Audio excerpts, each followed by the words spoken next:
Welcome to your Aligned as Fuck Life podcast, hosted by your girl, Shalvika. I am a life transformation coach, a wife, a cat mom, pure generator, Enneagram 3, Pisces sign, and helping you build an aligned as fuck life is my jam. Out in this world, we believe that there are no set rules for building a life, career, and business. That we are all unique and we should be able to embrace our uniqueness in everything we do while shedding all the rules or bullshit rules one at a time. We will talk all things mindset, manifestation, healing, energetics, rituals, success, and so much more. I believe that I can have it all and you can too. Ready for an episode that will take you one step closer to your aligned as fuck life? Let's get started. Hello, and welcome to another episode of your aligned as fuck life. I am your host Shalvika, and I am just so fucking grateful that you are here listening to this episode, because today we are going to dive into something that is so bloody juicy. It is such groundbreaking work, to be honest, just to observe whether you have a wounded inner child. So yeah, as you may have guessed from the title of the podcast, today we are going to talk about signs that your inner child is wounded. And I know I sound really happy talking about this, but it's not because I'm going to prove to you that you have your inner child wounded, because trust me, most of us have inner child issues, right? But the reason why I sound so happy is because awareness is the first step towards bringing about a change. Unless you know that this is what is really happening with me, you cannot bring about any change. So that's why I sound happy. It's not because I am some bitchy person who likes people to have wounded inner child. It's really not about that. Okay then, let us dive in. So as always, I have my small placard with all of my notes about what I'm going to talk about.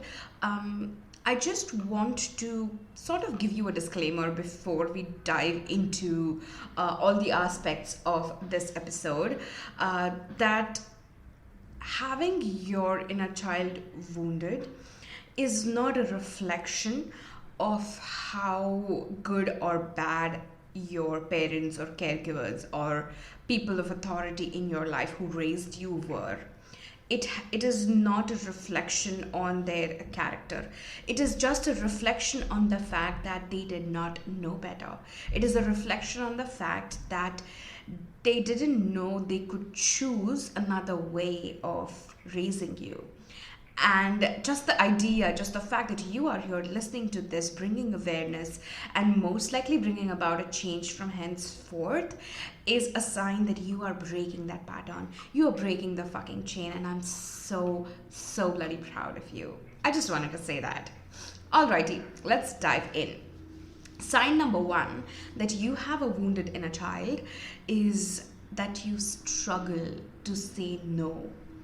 If you were brought up in a household where there was an utter lack of boundaries, where your caregivers, your parents, the adults responsible for raising you, were controlling in a way that they did not have any sense of boundaries and they expected you to not have any sense of boundaries, you struggle to say no.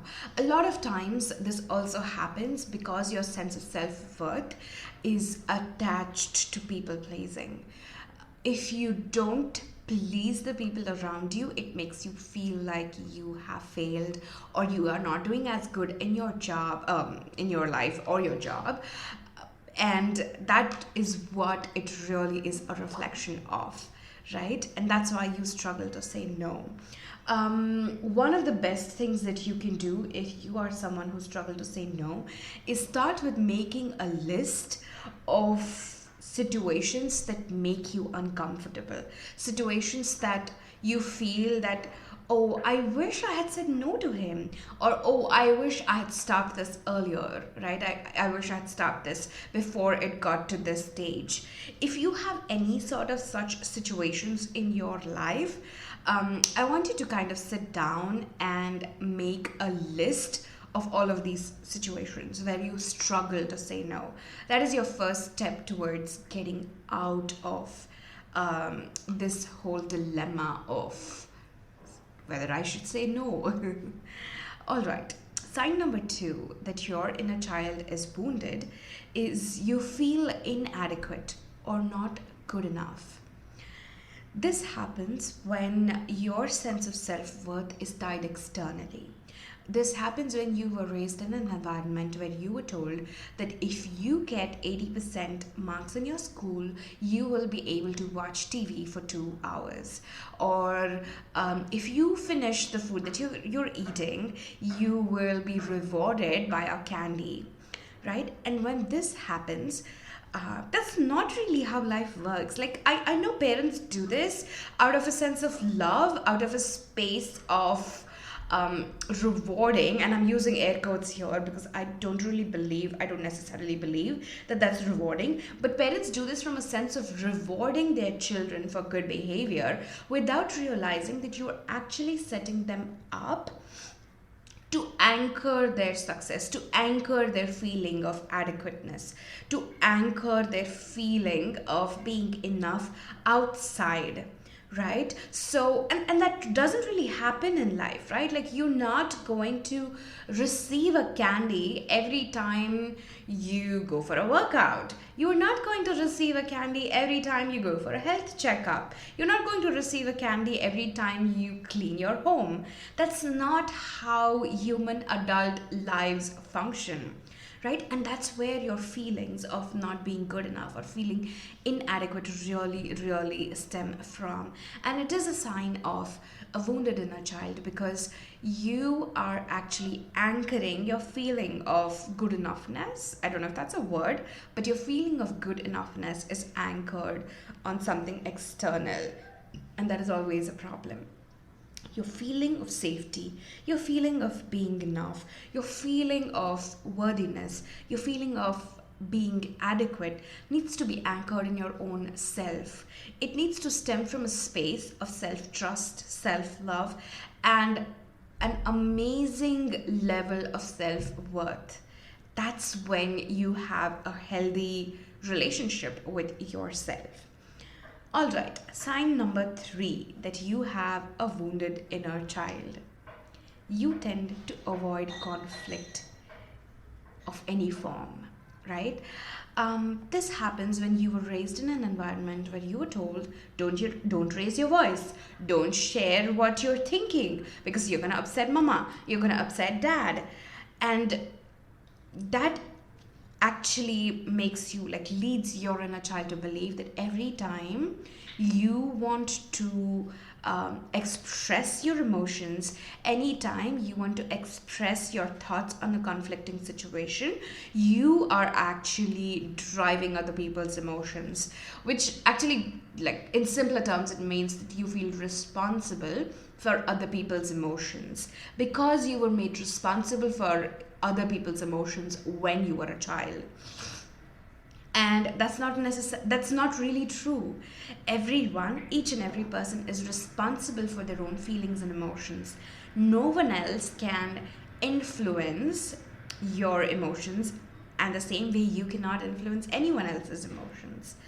But because you were raised in the kind of environment where conflict was always brushed under the carpet, where you were held responsible anytime a conflict arose, you shirk away from your inner child, shirks away from that responsibility of other people's emotions. You don't want to handle that, and that's why you tend to avoid conflicts in any form.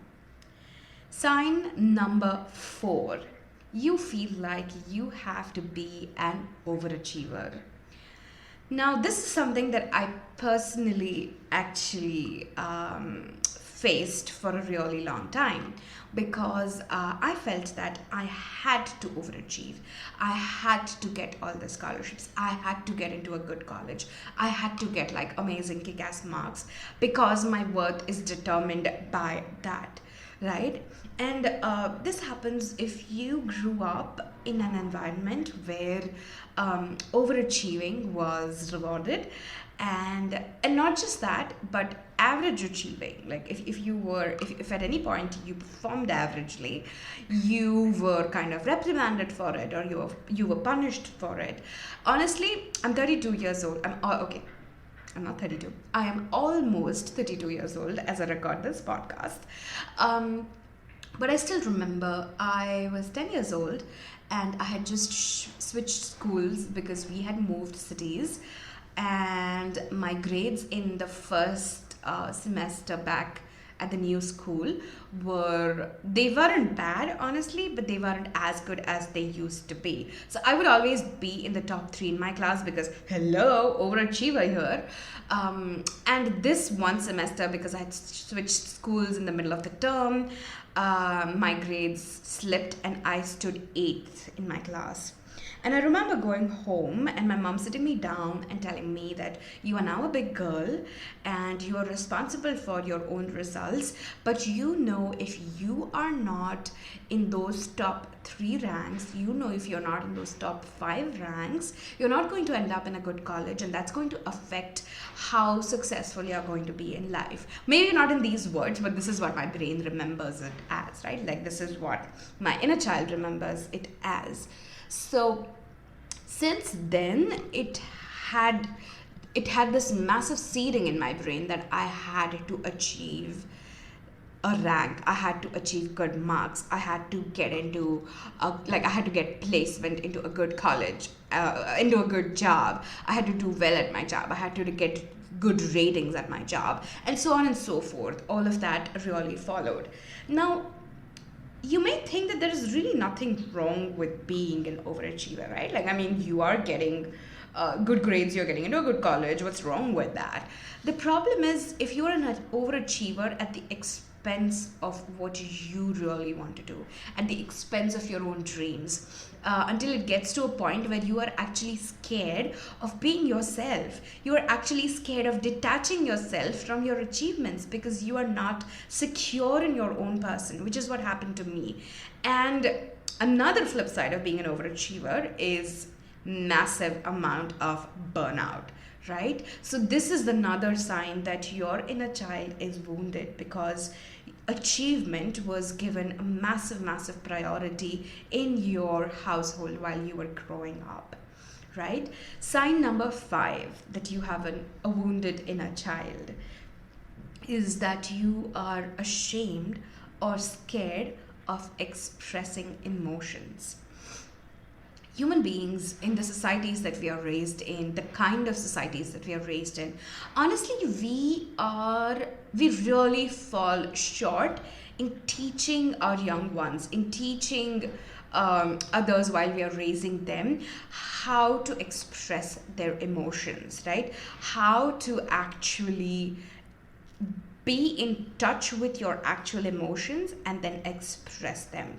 And that leads to us raising generations of human beings who are absolutely ashamed or scared of expressing emotions. And honestly, the whole idea, the whole corporate culture, capitalist environment that we are in doesn't really support you growing up to be a fully well-rounded emotional being.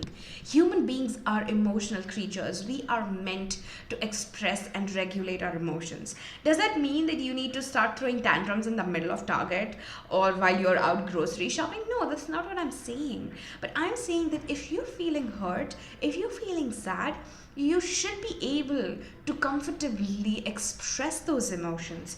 You should be able to sit in a corner and cry if you're feeling sad. There's nothing wrong. In fact, it is such a massive release. I don't know if you've ever tried it, but I love doing this. Every once in a while, I'm gonna just sit on my couch or sit in my balcony, soaking the sun, and I just let go and cry my eyes out.